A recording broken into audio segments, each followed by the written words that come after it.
in a series here at the North Carolina Museum of History. My name is Crystal Regan, and I am the Chief Education Officer here at the museum. Tonight's program will be a treat. We have three dynamic panelists with us here tonight to talk about Ella Baker, a giant in the modern civil rights movement, to talk about Shaw University and SNCC, the Student Nonviolent Coordinating Committee. So we will discuss the woman, the HBCU, and the movement. I'd like to start by laying out some house rules, if you will. Our chat is open and we welcome your comments and kind critiques. Also feel free to ask questions in the chat. We ask that they be relevant and framed respectfully. And we may get to some of them in the second half of our program. Now I'd like to introduce our panelists. I'll start with the Reverend Dr. David Collins Forbes Sr. Dr. Forbes is a native of Goldsboro, North Carolina. He is a teacher, preacher, activist, and leader. Dr. Forbes received his BA in elementary education from Shaw University, a Master of Social Work degree with a concentration in administration, community organization, and social policy. He received his doctorate from United Theological Seminary, his dissertation entitled, "The Beloved Community, a Paradigm for Christian Discipleship." He holds several honorary doctorate degrees and is a co-founder of the Student Nonviolent Coordinating Committee. We have with us tonight Dr. Valerie Ann Johnson. Dr. Johnson is the Dean of Arts, Sciences, and Humanities and Professor of Sociology at Shaw University here in Raleigh, North Carolina. She serves as co-director of the newly established Center for Racial and Social Justice at Shaw. Previously, Dr. Johnson was the Mott Distinguished Professor of Women's Studies and Director of Africana Women's Studies at Bennett College in Greensboro, North Carolina. She holds a PhD in medical anthropology from the University of California, Berkeley, an MA in sociology from Atlanta University, now Clark Atlanta University, and a BA in sociology from Spelman College in Atlanta. Dr. Johnson has also completed doula training focused especially on women of color. Dr. Johnson chairs numerous boards in our state and lives in Oxford, North Carolina with her family. And we also have with us Dr. Blair Kelley. Blair Kelley is an assistant dean and associate professor of history at North Carolina State University. Her first book, Right to Ride, Streetcar Boycotts and African American Citizenship, won the Letitia Woods Brown Best Book Award from the Association of Black Women Historians. Dr. Kelley is currently at work on Black Folk, The Promise of the Black Working Class for Live Right, W.W. Norton and Company. Active inside the academy and out, Dr. Kelley has produced and hosted her own podcast and has been a guest on MSNBC's All In and NPR's Here and Now.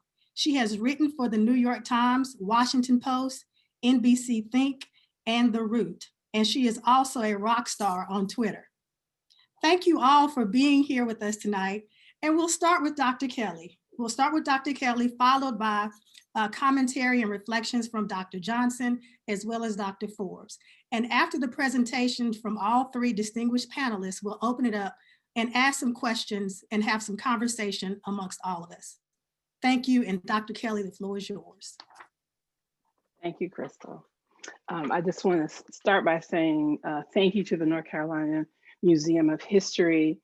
Thank you to Crystal, who is a graduate of my program at North Carolina State, and a brilliant teacher, a brilliant scholar, a wonderful North Carolinian, and just I'm so excited to see the partnership that she has with this museum and the leadership she's using in this space.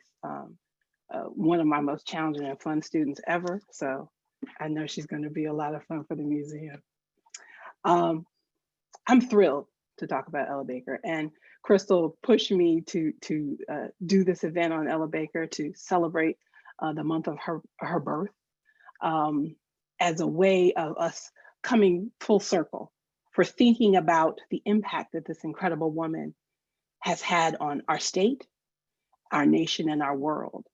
I'm going to say some bold statements today about Ella Baker because I think that's the way to go.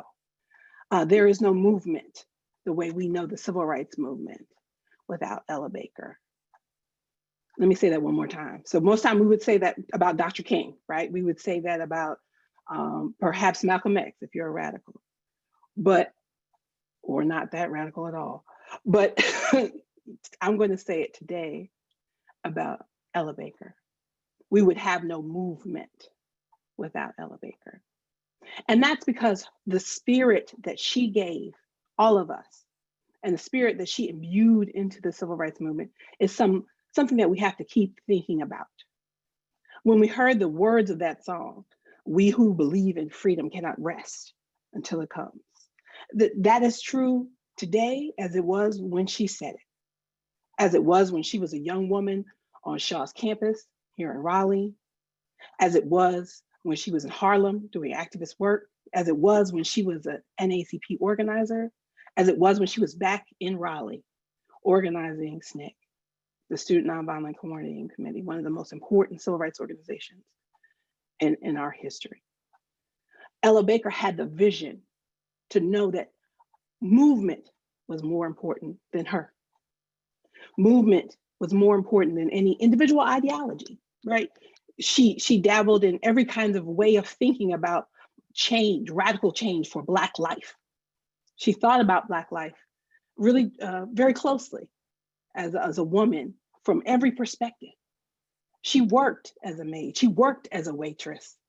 She lived through the Great Depression. She interviewed women in the Bronx slave market. I've been revisiting her work in the Bronx slave market for my new project.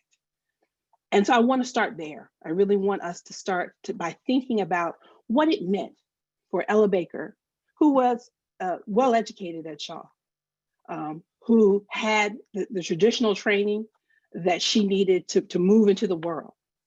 And she took that training and she took it back to the people.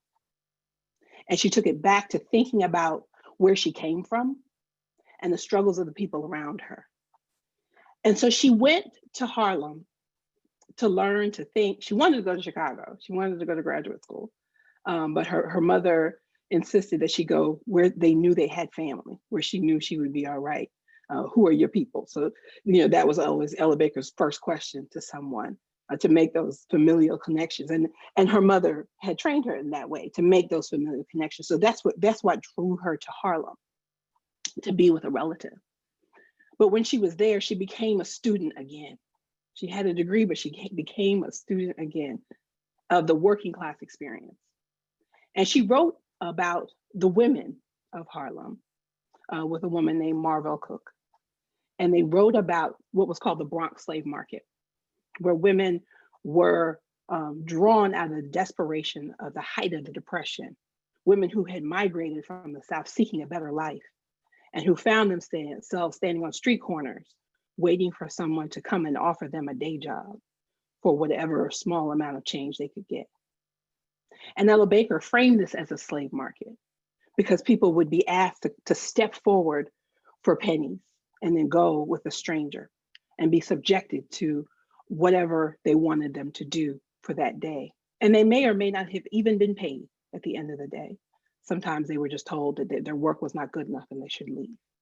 And so there was really no recompense, there was no rights. So she was thinking about what it meant for Black women to be vulnerable in this moment, what it meant to think about Black women not as people who were acted upon, but people who wanted to be actors on their own world, women who had migrated seeking a better life and not being able to find it. She wanted to put them at the center of what she was thinking about and talking about. So she published this in The Crisis in 1935. And so what does it mean if we, like Ella Baker, center the Black working class in what we think of as the movement today? What difference does that make? What difference does it make if you think very democratically about who is at the heart of the fight for rights, the fight for representation right now? I'd argue that it reminds you of the vulnerabilities that so many people are facing on a day-to-day basis, that we shouldn't just think of rights as these abstract principles, but the very principles that provide for survival and dignity. And when we look at the working class, we aren't looking at people who have no character, nothing to bring. Instead, we're looking at people who have everything to bring to this argument, who have a radical and important vision for democracy, and for citizenship. And if you start with those people, if you start with them, as Ella Baker did, she when she was organizing for the NAACP, she would go to places that people would tell her not to go, that she was a dignified lady and she should not go to the pool hall, that she should not go to the juke joint, that she should not recruit poor people to serve in the movement. But she went anyway. She wanted to recruit what she called ordinary people, because she knew those ordinary people had the capacity to have ideas that transformed everyday life. And so she wasn't as concerned about respectability and how she looked. She was more concerned that everybody be heard and everyone have a seat at the table. Because we're reminded that when everybody has a seat at the table, there is a power in Black life. I'm automatically thinking constantly in this conversation of Stacey Abrams, who I believe has that same kind of spirit, another daughter of an HBCU, who has taken her work with humility to the people and drawn on their strength as a community. And so it's just important for us to remember the principles behind Ella Baker's work, a North Carolinian who made such a difference, who made an impact on every movement we can think of in the 20th century. And her humility drew the people that she was working with to consider those questions. She drew the NAACP to be much more broad and more radical. She drew the SCLC, King's organization, the Southern Christian Leadership Organization, an organization of ministers across a network. She helped to build that network through the connections she made in the NAACP. And she helped King to recognize that he could not be the whole movement, that he needed this network, that he needed these connections, that he needed to draw on young people. And then she wanted to do even more. And when she saw young people organizing themselves, she wanted to make sure that they understood that they didn't have to be folded in underneath another organization to have power, that they could have power on their own.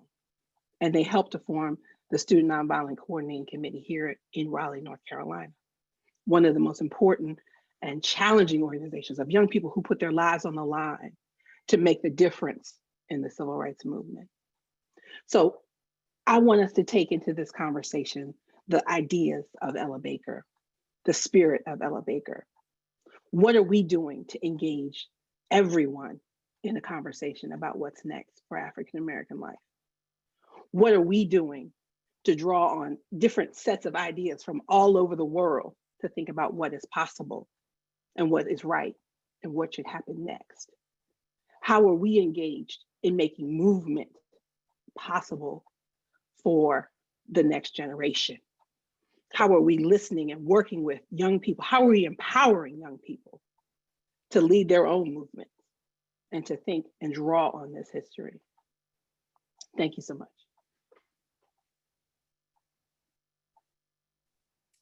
Thank you, Dr. Kelley. And before we move to Dr. Johnson, while we were on Ella Baker, I want to ask one question. Can you talk just for a moment about her early life experience? You mentioned her experience in New York, but what do you know about her parents? What did they do for a living? And what other experiences informed her decision to move into activism? Can you speak to that for just a second before we jump to Dr. Johnson? Well, she was born in Littleton, North Carolina, and she was a person who was seeking out education. She was raised in the church. She was raised in Black community. She saw the models of women's leadership that we don't often think of as leadership, right? Her mother, her grandmother, the women in her family, the women in her community were her first model of how to care for each other, how to build a collective.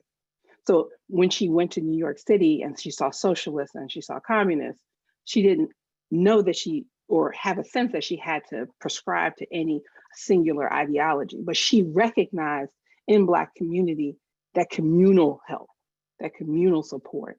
And that was what resonated to her more than sort of European intellectual ideas. So she was really seeking out a conversation about ideas in this wider world, but what she saw when she got there resonated with the community she lived in and grew up in, and the ways in which she wanted to be a leader. So that early grounding in community, that sense of the respect and place that she had because she grew up in the South, really comes from that history, that longer history, that connection back to slavery, even that community that is the way that Black people survived, and then began to lead and led from the very first moments. And so her sense of why she should be a leader, she's in a world that prescribed women's voices really dramatically, that said that women really should take the back. And Ella Baker never took the back. She wasn't necessarily like the big speaker, but she was the visionary. And she was a builder, and she was a connector. And so those things lived on in such important ways, because that was really the strength that people had. They didn't have a lot of financial resources. They didn't have the levers of power, but they had each other, and they had those connections. And if you were to stay humble and do that work, that's what she learned from those Black women who organized without being at the front, who ran the church without being the preacher. They taught her what that leadership looked like. Thank you. And we'll circle back around to more questions after we hear from all of our panelists. Dr. Johnson.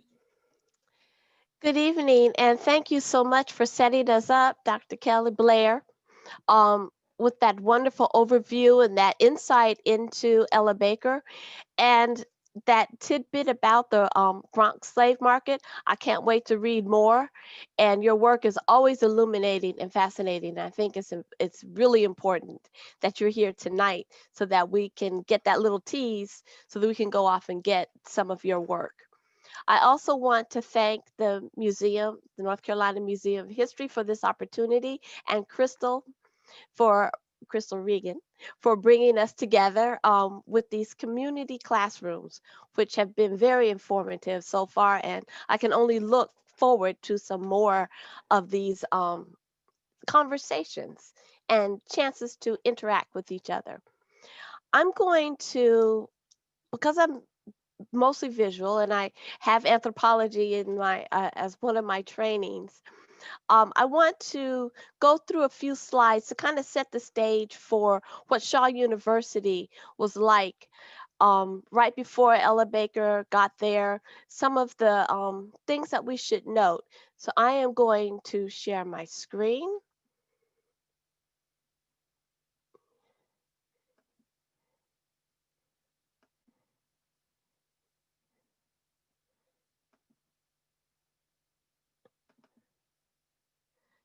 Okay. Crystal, how's that? Awesome.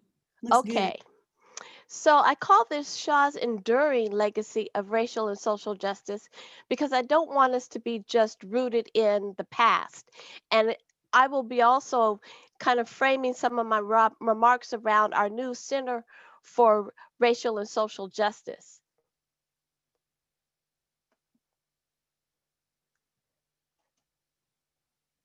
Okay.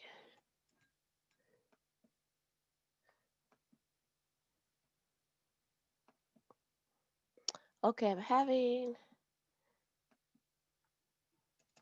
Okay.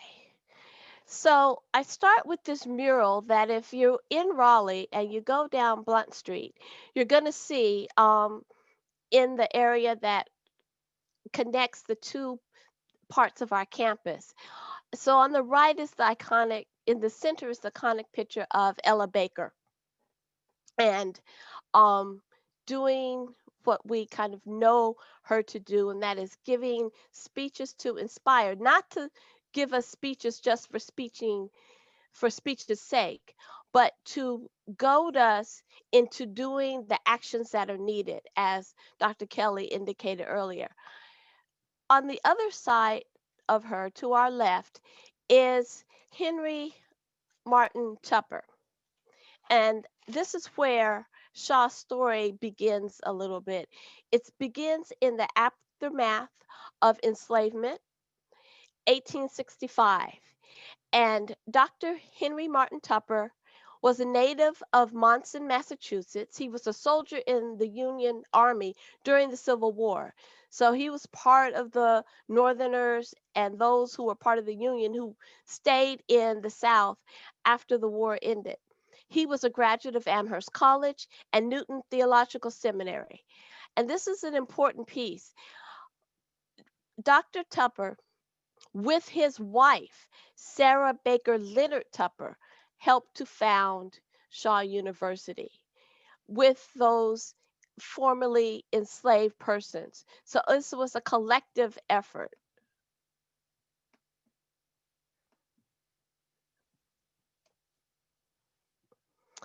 So this is one of the earliest catalogs we have of Shaw University, 1874 to 1875. This would be the year that it became a collegiate institution. And I show this because I want to emphasize how important our archives are, the places that store a lot of our history. You know, those church programs that you may have, or those other kinds of programs become important as we look back on our history. And in that catalog, it tells us about the institution and some of the ideas. And one of the things is tiny writing, so I'm going to read it because it's kind of interesting and it gives you an idea of what this institution was about. They had a normal school that would be similar to middle and high school. They had a college department so that students could go on and get a more liberal education. And that was really an important component, a piece to note. And it said in this catalog, it must be distinctly understood, however, that a student, in order to be advanced into the higher course, must have mastered the elementary branches and be able to bear a critical and rigid examination in all the studies pursued in the normal department. So that would have been in the earlier grades. No scholarship of a superficial character will be allowed to advance a pupil in his course, and thus enable him to lay claim to knowledge he never possessed, resulting in positive injury to himself and calculated to bring reproach upon the institution. I say this because the ideas that people had about themselves as they're forming into a people, remember, the formerly enslaved persons were still in the process of becoming Black community. The enslaved persons came from various parts of Africa, had to overcome different languages, customs, and practices to be forged, as I say, in this crucible of oppression to become a people. And part of that becoming a people is in these institutions that were established, these historically Black colleges and universities. And if I get a little passionate about them, it's because I am a product of the very same historically Black institutions. And they were important, and they maintain their importance as we can see.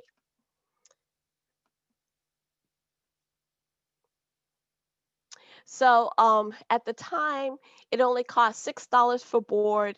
Tuition, room rent, beds, and furniture was only $1. Fuel and lights, 50 cents. The young ladies were allowed to do their own washing, and the young men were charged an extra 50 cents. And that brings us to Estee Hall, the first building constructed for higher education of Black women in the United States. So when we talk about Ella Baker's leadership as a woman, she was well aware, and I can't say that from knowing her, but you can't help but if you know the history of Shaw University, and this hall, Estee Hall, was not only is it the oldest surviving building on our campus, but it is where higher education of Black women in the United States began. That's profound to me.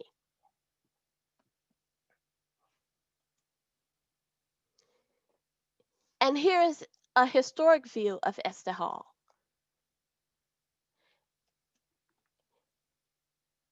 And here's the hall today. photographed in December 2016. It was rescued. There was a point where it might have been demolished, but it's really key to understand that it was preserved. And in preserving this hall, we're preserving our history as a Black people and as an educated people. And what education means is not being elite, but also it is about being of service to others. And we'll come back to that theme. The second building on our campus I want to point out is Leonard Medical Building.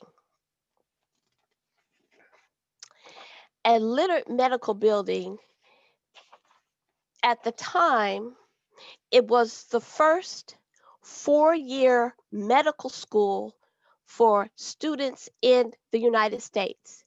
It was the first 4-year medical school in North Carolina. Prior to that, medical school didn't go for 4 years. It opened in 1881. It's named after the Leonard family, which gave funding to help establish the hall. The Leonard family is related, part of Sarah Leonard Tupper's family. And so this is how, when you say, well, where do these names come from? They come from the family members of the founders who gave enormous amounts of money for the time to construct the buildings and to create the infrastructure that you see. So these were Northerners giving up some of the money to make this happen. Leonard Hall was, and this is where we need more research, find out more. It is possible that the architect was African-American Gaston A. Edward, who designed Leonard Hospital, which was constructed in 1910. Edward served on the Shaw faculty. Classes were held in Leonard for 100 years. In 1986, Leonard Hall was closed because of severe fire, but was restored. And again, part of that restoration that's important for us in order to preserve these buildings that tell our story. And this particular building also houses now today, and that's what it looks like today, Shaw School of Divinity. So our Divinity School is housed in this building, and it maintains classrooms and offices and is in great service. And that is where on the second floor you'll find the Center for Racial and Social Justice. One of the graduates, I couldn't talk about Leonard Medical School without talking about one of the graduates, which is Dr. Manassas T Pope. Now, he has a long storied history, and we would be here all night if we were to talk about all the things that he did. But among the things that was important to note was that he was a free Black man. He was born on the eve of the Civil War. His parents were residents of Rich Square, North Carolina. They were prosperous, literate landowners. They had property in Northampton and Bertie counties. Pope attended Shaw as an undergraduate, as a college student. He received his Bachelor of Arts degree in 1879. Then he earned his medical degree from Leonard School of Medicine. He did marry a year later, took up residence in Henderson. He married Lydia Walden. He established Queen City Drug Company after moving to Charlotte. He worked in an insurance company. He ends up also doing a lot of civil rights work.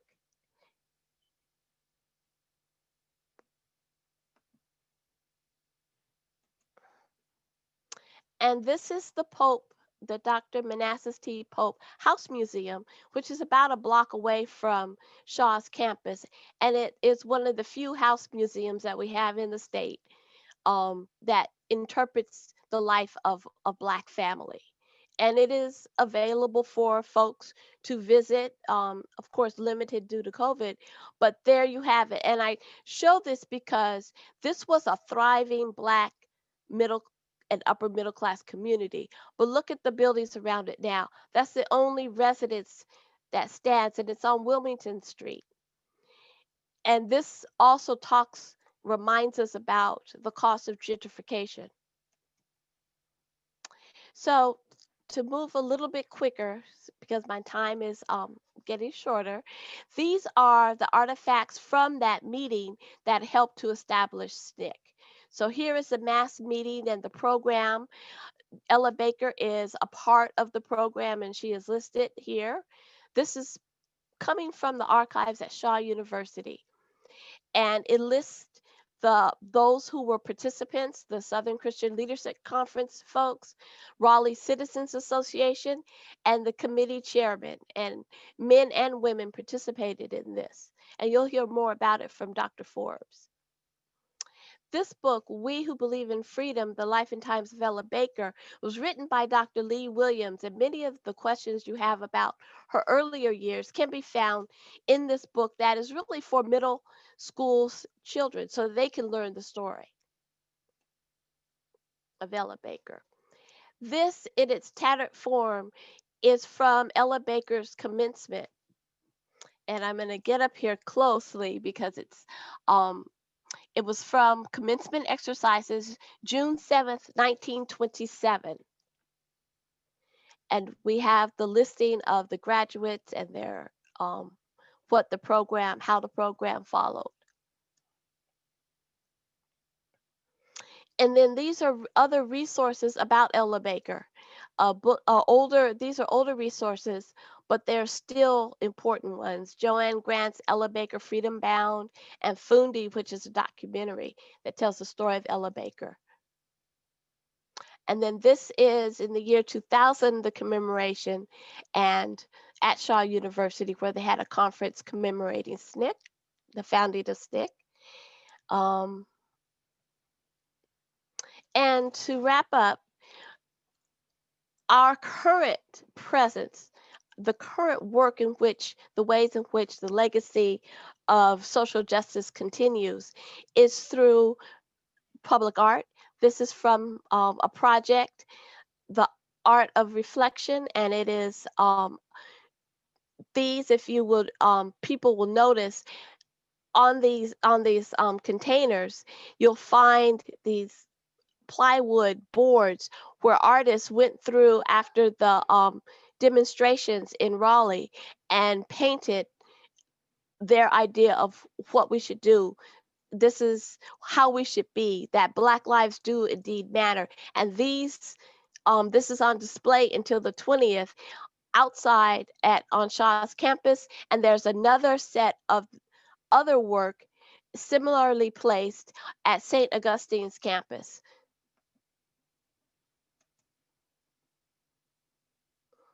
And here's one more from our artists. And the Black on Black project, headed by Michael Williams. This particular installation was curated by Michael Williams and Linda Dallas, are ways in which we keep the legacy going in a visual, aesthetic, artistic form. So thank you for your attention, and I appreciate the team at the museum, and I'll look forward to y'all's questions so that we can delve a little deeper. Thank you, Dr. Johnson, and thank you so much for those visuals.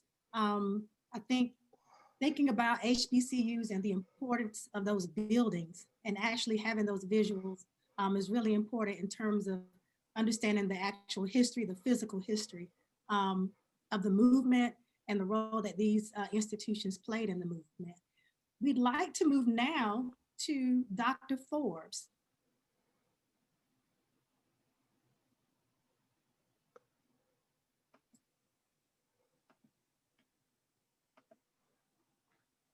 And Dr. Forbes, if you would unmute, we will be waiting to hear from you. My apologies. There you go. Thank you very much, Dr. Kelley and Dr. Johnson, for laying the groundwork for this very important and significant discussion of the life and legacy of Ella Baker. I cannot imagine knowing Ella Baker had it not been for Shaw University. What was at Shaw that I matriculated from the years 1958 I graduated in 1962.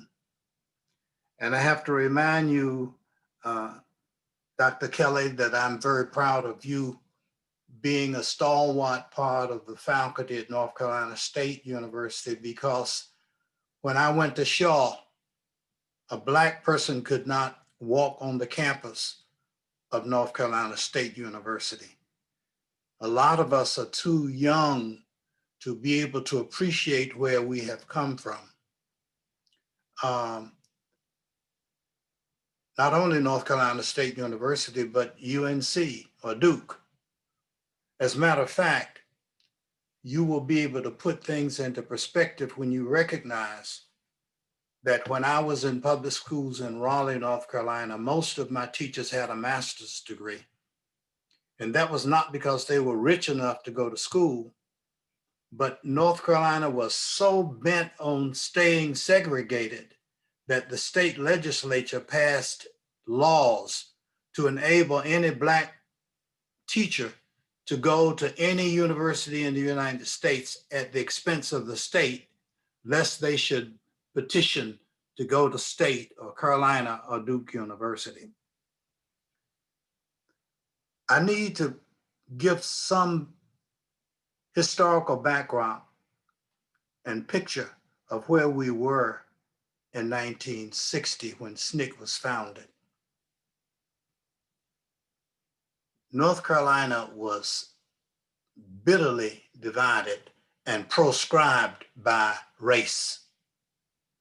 We had, at that time, white schools, Negro schools, and Indian schools.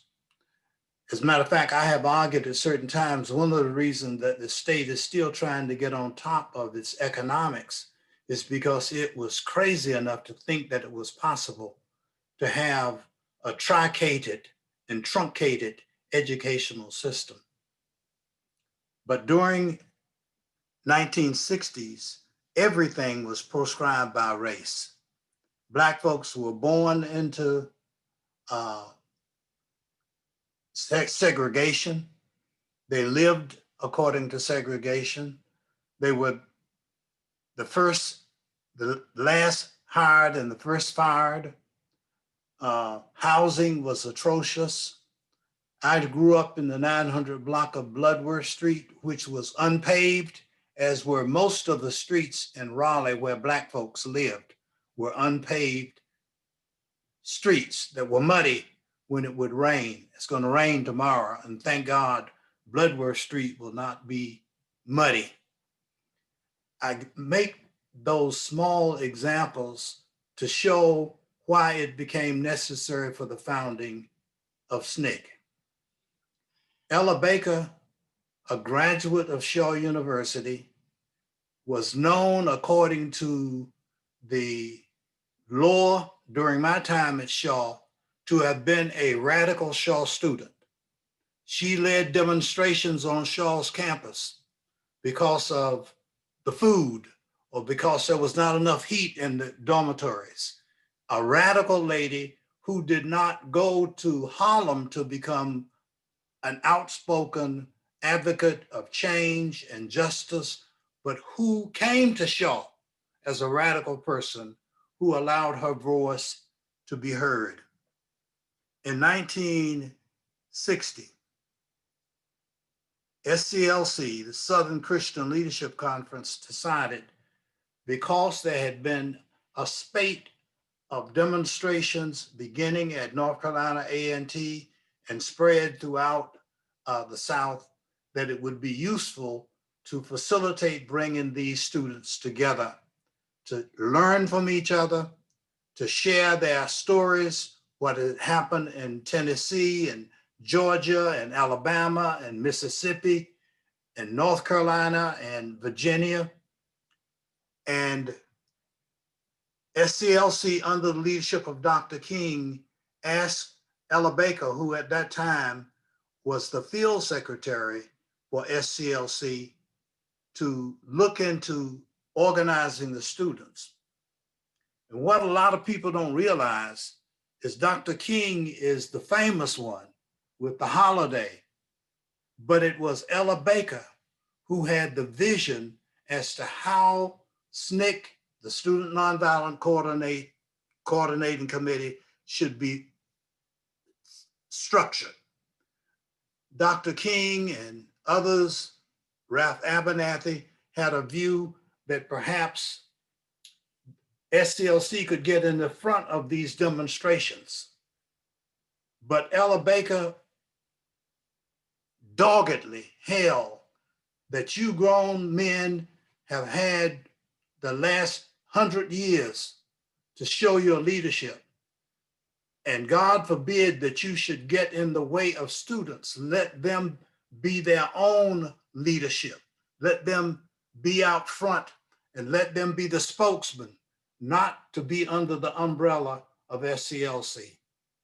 A lot of people don't know that. I have not read that in any book, but I do know that that was the reality.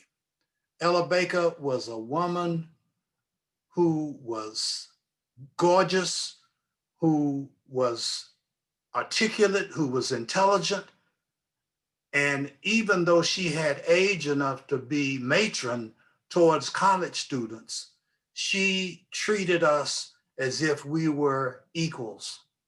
And she taught us that only as students who are not yet in the structure, the economic structure, only students would be in position to make a difference and making change, because there could be no retribution towards students as it could be towards their parents. Ella Baker took time to especially befriend me. Like many students during the 1960s, I went north to work in order to get tuition, to pay the tuition at Shaw University. It had gone up since that $6 that we saw in Dr. Johnson's wonderful piece of history. It was $500 a year when I came through in 1960.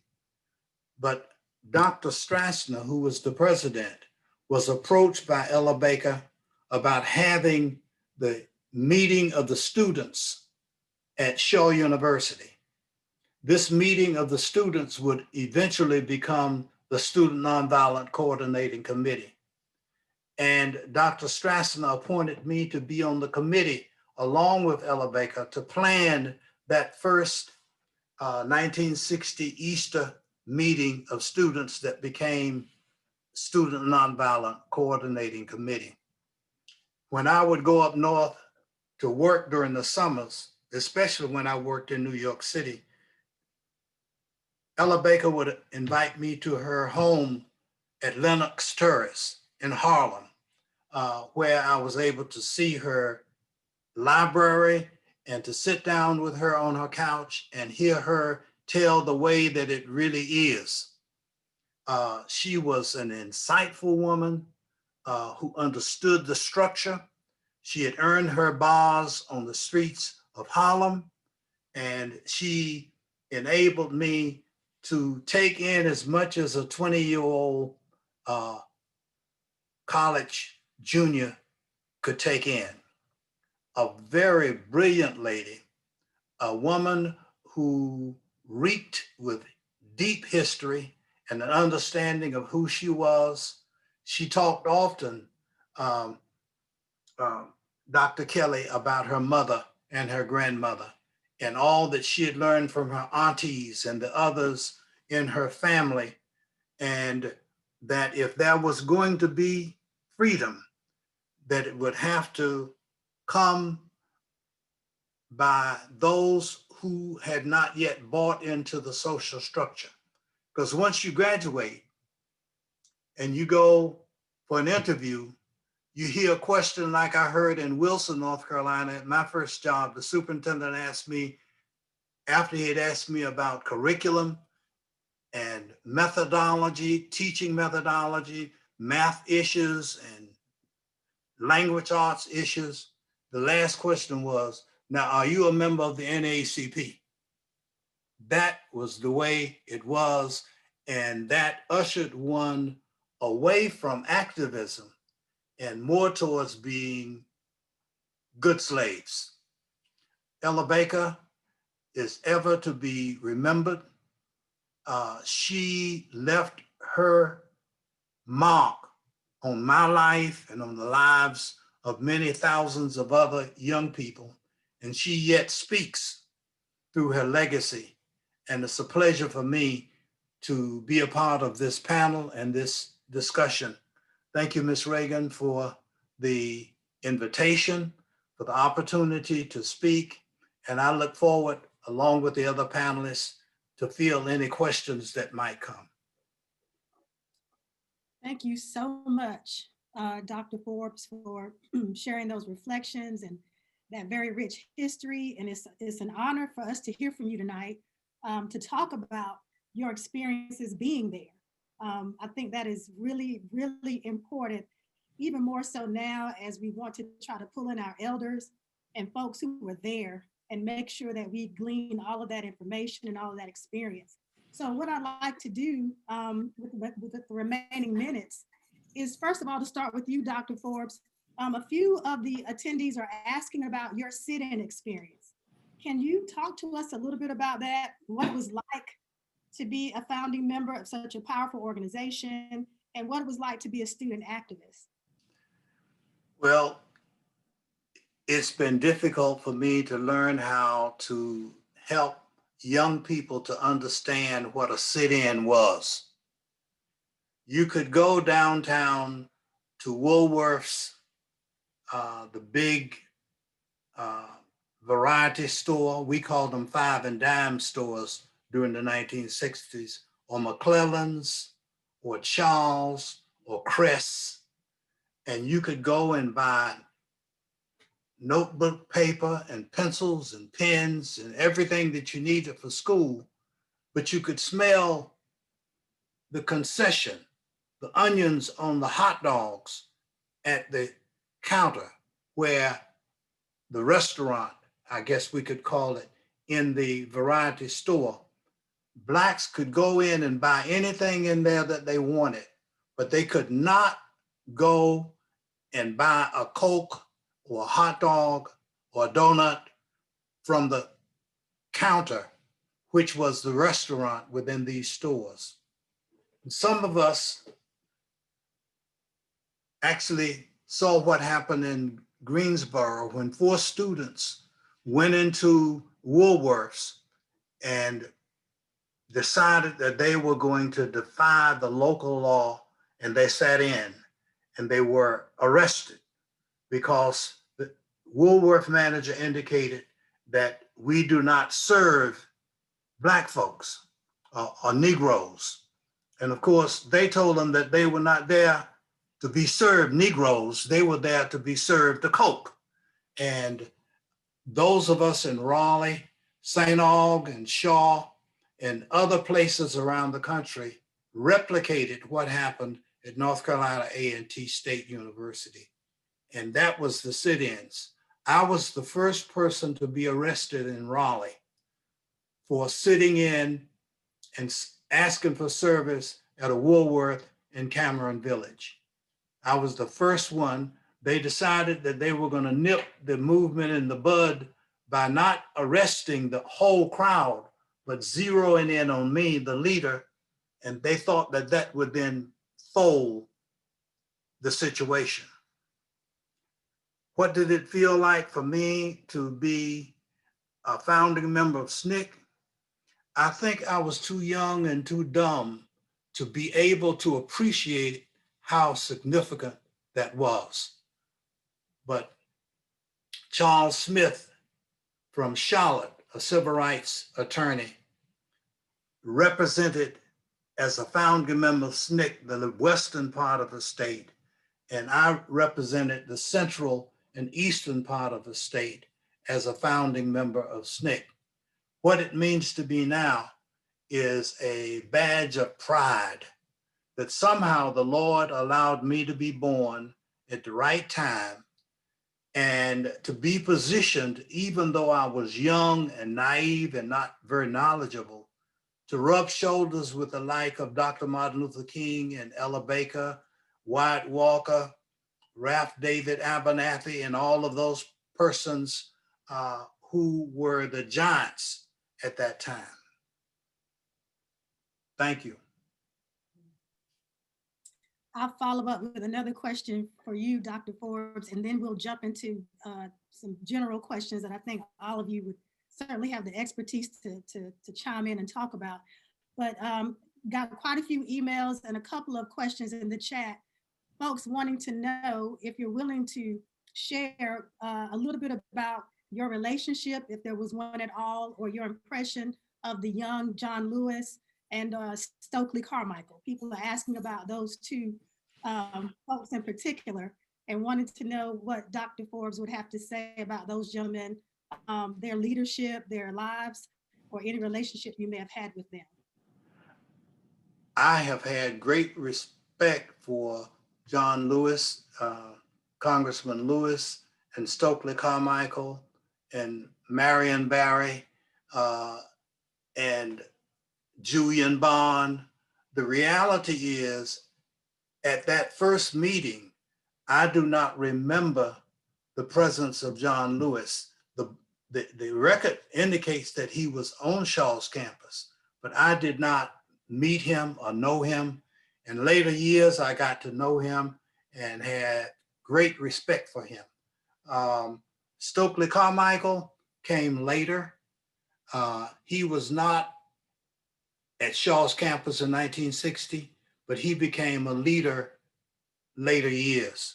The significance of SNCC, though, in my view, and one day I hope to be able to write something about it, is Dr. King told us at one of the meetings at Morehouse, the members of SNCC would go to Atlanta monthly to sit at the feet of the elders and to learn more from them about Mahatma Gandhi and about direct social action and all of that. Dr. King said that we could believe in 1960 that within 40 to 50 years, there would be a Black president. And the reason that there would be a Black president was that the movement would lead to politicizing the community, all of the college campuses where these HBCUs were located, and that it would make a major, major difference. I could not believe what he was saying, but I am now convinced in retrospect that had there not been SNCC, there would not have been a Civil Rights Act of 1963. Had it not been for SNCC and the demonstrations and the fallout, there would not have been a Voting Rights Act of 1965. Had there not been a Civil Rights Act or a Voting Rights Act, you would not know the name Obama. I'm just that seriously convinced that that student radicalism that stirred up the community made the difference that led to the ascension of Barack Obama. Thank you, Dr. Forbes. Thank you for that. This next question is for any of you who can jump in however you see fit. But the question is about activism yesterday, which we talked about, but activism today. And so the question is, if you were to compare and contrast the impact of young people who are working, we talked about Black Lives Matter, but of course there are lots of other grassroots organizations that are out there. What would you say they have in common with the movements of the modern civil rights movement? And where do you think those organizations are headed? What can they glean from organizations like SNCC? And how do they morph or adapt to these contemporary social justice issues? I want to start by just saying thank you to Dr. Forbes for such incredible remembrances of his work as an activist and a leader for our state and for our nation.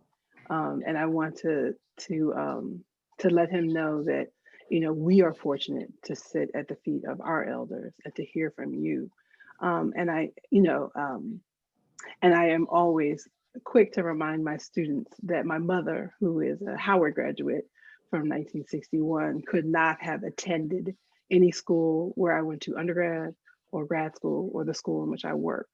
So oftentimes our current generation thinks that this is ancient history, that segregation was long, long ago, and why can't African Americans and Black Americans move on to new subjects? But Dr. Forbes is a reminder that it is just one generation away from where we were, and we have so much more work to do.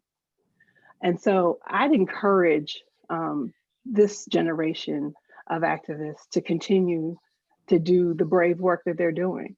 I think there's been a lot of scolding of contemporary activists, the sense that they have to, tell us who your leader is and exactly what do you want and what legal things are you seeking. Well, the questions of today are more complex. Not that they are not as fraught and as dangerous and as difficult as what previous generations fought against. The African Americans fought against segregation from the passage of those laws. They fought in the 1860s and 1870s. They fought in the 1900s, which I write about in my book, Right to Ride, to desegregate the segregation of streetcars and trains in that generation. So this was hundreds of years of a fight that we got to get to the modern civil rights movement of the 1950s and 60s. And so it wasn't overnight. And the things that we are fighting now are more amorphous. There are no signs that prevent Black people from sitting in any part of public transportation. You can sit at a lunch counter as soon as COVID is over, anywhere you want, and not have some restriction just because of your color. But the restrictions that our generation are facing are much more difficult to challenge. And they were the ones that Ella Baker knew about. They were jobs and justice. They were police violence. The song that Crystal so poignantly played for us, when a Black child's death and a white child's death are equal, we are still in the midst of that fight. That was a question that Ella Baker had at the time, and it's still our question today. So the fight will look different. The fight will look different, but there's so much to learn. And I'm heartened that so many people are learning from this history. I wanted to share one more book. Ooh, there we go. There we go. Ella Baker and the Black Freedom Movement by Barbara Ramsey. And that's the book I love to teach, in addition to the other ones that Dr. Johnson shared with us during her beautiful presentation. And Barbara Ramsey is not only an amazing historian, but she's also an activist. And she's worked with activists in her community in Chicago. And she's worked with Black Lives Matter activists and the Black Youth Project. And they are learning from Ella Baker. They are thinking about the importance of SNCC. They are thinking about, having that strong movements don't need strong leaders. And so I think sometimes we are underestimating the power of this generation's willingness to learn and willingness to listen, and the challenge of the fight they are fighting today. And thank you, Dr. Kelley, because you encapsulated kind of the ethos of what's going on. But I also want to say that there's a question about being disheartened, and maybe I'm eternally optimistic, but hearing Dr. Forbes speak to us, and thank you so much. Every time I hear you, Dr. Forbes, I learn more and more, and it is that which is encouraging us. So that when you ask about, well, what did they do with SNCC?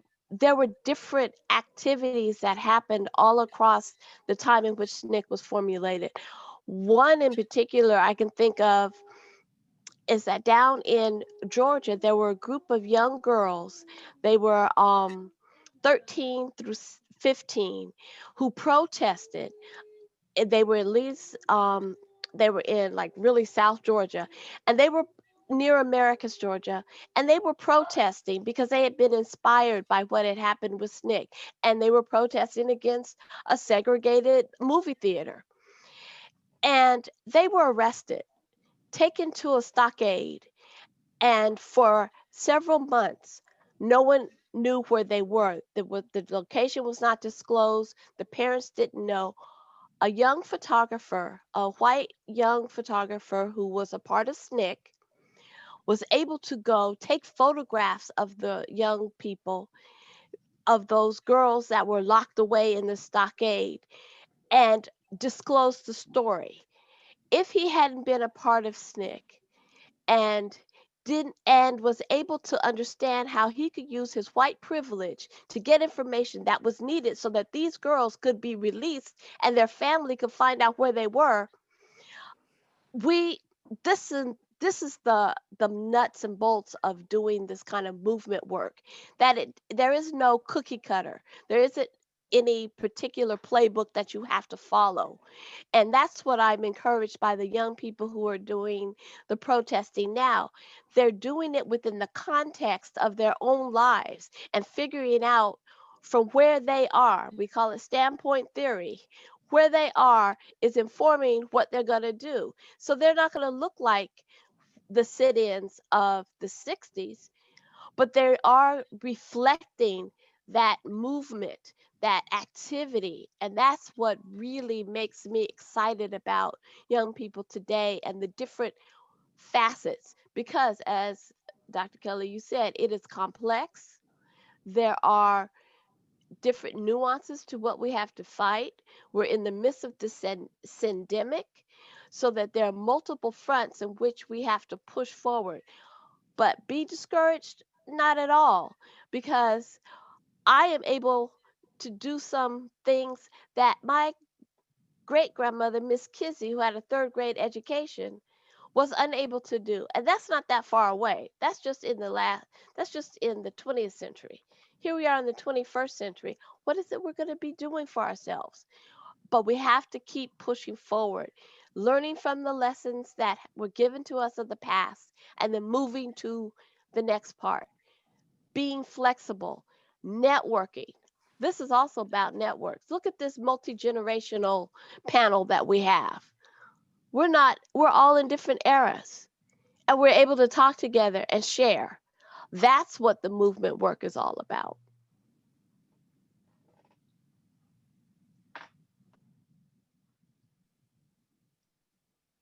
Thank you, Dr. Johnson. Dr. Forbes, do you have any additional comments on that question? I think that it's been made clear by Dr. Kelley and Dr. Johnson that the form and format and nuance of radical activity will not mimic what happened in Greensboro or at Shaw and St. Aug or State, because we did, Dr. Kelley, have several white students who joined the movement from State and Carolina and Duke. But what's important is that there is an awareness that things ain't right, and that we cannot rest, as the song said at the beginning, until freedom comes. Freedom is almost like air. You can't live without air. That's the reason that the brother died with the police knee on his neck. He could not get air. And proverbially, all of us who are shut out of full opportunity, that was what gave impetus to Ella Baker.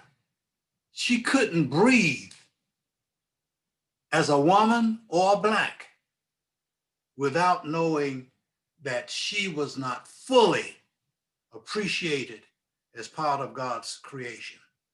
So to the young people out there who are hearing us, whatever way you can, pursue justice, pursue freedom, pursue equality, and you will feel better about yourself when you are 80 years old like me.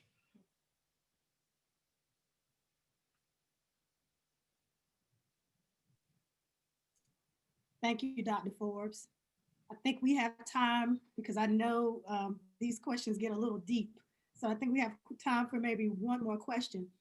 And that question would be in the spirit of Ella Baker, because I think most of us would agree that in our public education experience, we tend to hear about only a certain set of folks who did movement or who led. We talked about the Kings and the Malcolms and the Ralph Abernathy's and others. But my question for all of you would be, in thinking about the vein of Ella Baker, who is another person that comes to mind that you wish more people knew about in terms of what they did for movement, in terms of the life that they lived, in terms of someone we could mimic? Who comes to mind? And we talked about Ella Baker tonight, which of course we can continue to talk about her, but in your own personal mind, in your own personal opinion, who comes to mind in terms of who you wish folks knew more about and why? So to think about SNCC, I immediately think of Diane Nash. Mm-hmm. Diane Nash happened to have been a classmate of my mother's at Howard University. And it was the late 1950s. And they were all just, they liked James Brown and Wilson Pickett. And they had, it was very formal at the time. Women were not to wear pants on campus. If they were going to the dining hall, you couldn't have a pair of pants on. They had to wear a skirt or a dress. So it was a very different time. And in their conversations, Diane Nash told the other young women, she said, I want to go join the movement. I'm going to have to leave Howard and I want to be in the movement. The movement's not happening here, but I'm going to go to Fisk and join the movement. And my mother said, well, they all were like, you better go to class. And they thought that, it didn't make sense. And that, all of them were like first generation and they wanted to just go to school and finish school. And that was their focus. Well, my mother said one day she looked up on the news and then she saw there she was, leading a march in Nashville. And she had gone to Fisk. She had learned alongside of John Lewis, the young John Lewis, and they were the leaders in Nashville. And she was confronting the segregationist mayor of Nashville and desegregating that community in a successful movement under the SNCC umbrella.